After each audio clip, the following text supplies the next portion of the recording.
Rashford. AC Milan indicating that they would make Rashford a key player if he was to join, and they seem to be the front runners for now. Have a listen to what manager Sergio Conceição said today when asked directly about the Manchester United forward. You know, there's a question or two that might go slightly off topic, but I'm here to answer or not. Marcus Rashford is an excellent player, just as a number of other players are for other teams and so on and so forth. We'll see what happens. So, Michael Bridge, what's our understanding of where we are tonight? Well, it's always nice to hear the words from a manager, not dismissing it, and to see what happens is positive for AC Milan supporters. But the latest we have, and it's quite a significant one, is that if United were to allow Rashford to leave, it's understood United are now leaning towards a straight loan and then reassessing his future in the summer. Adding an option would be considered, but the price would have to be right for Manchester United. So leaning towards a straight loan, but assessing his future at the end of the season is a really interesting one for me. Of course, you've just heard from Conceição there, AC Milan. We know there's interest from Italy and Spain. And yesterday we told you there was tentative interest here in the Premier League from West Ham United. And some words from the Manchester United manager today? Yes, I mean, it's always good. I mean, the topic is the FA Cup, but there's plenty of transfer talk today, and Ruben Amorim spoke to us earlier on the Rashford situation. We will see, guys. Let's focus on the game. They are available. They are training. We will see the selection for this game. They have to focus just in playing the next game. Short and sweet. Let's come to you, Mark McAdam. Two players that have been in the spotlight this week: Kobbie Mainoo and Alejandro Garnacho. Some clarity on them from Amorim today.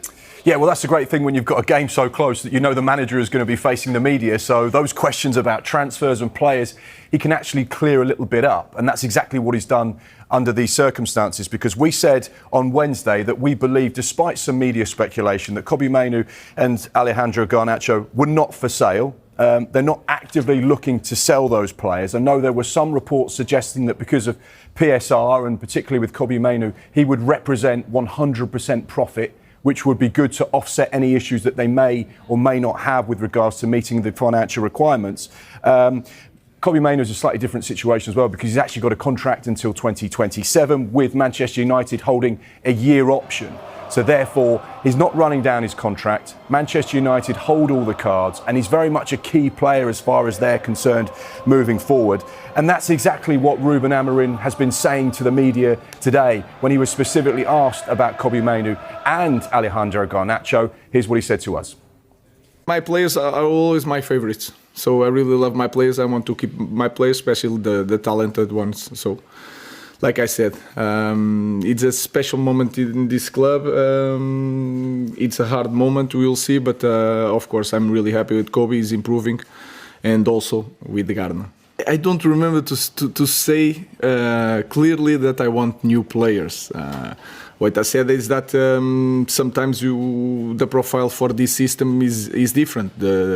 And the players came here with a different idea how to play. What I said is that we need to improve recruitment. When we are targeting players, we need to have sure that they will cope with the demands. Our idea is always to keep the best players and the players that we build for this club. But we know the position that the club is in the moment. We will see, but I'm very happy, and I really like our players, especially the guys from the academy. That's Ruben Amorim speaking a little bit earlier today, and some information just in from Manchester United. Yeah, we're going to be talking about this player. I get the feeling for quite some time. He always seems to feature in transfer windows, and it feels like this is the window where potentially he'll move. Randal Kolo Muani, 26-year-old PSG striker. He's been linked with Manchester United, and he's very much still a player of interest with regards to Manchester United. However, our information is there's been no further contact since their initial inquiry. Now, we know that doesn't mean it's off the table. Could they decide to look at it in the summer if he was still to be available? PSG are open to the move and would like to sell Muani in this transfer window if possible. He's only made 2 Ligue 1 starts this season, 8 substitute appearances. He's not started a Champions League game. Game time has been hard to come by, and you get the feeling that his time in Paris is coming to an end. He has a contract until 2028 at PSG, so they hold the cards with regards to any potential sale or loan. But what I think is really interesting is the fact that since that initial inquiry, Manchester United haven't gone back to the negotiating table to say, hang on, let's have another conversation here, which may lead you to think that someone else in the Premier League, Michael, could be interested. Yeah, Tottenham, my understanding is, are still interested in the forward. He can play across the whole front three. Spurs looking for reinforcements there. Of course, they've signed Anthony Kinski, and he made a fantastic debut against Liverpool. They've got the goalie they want.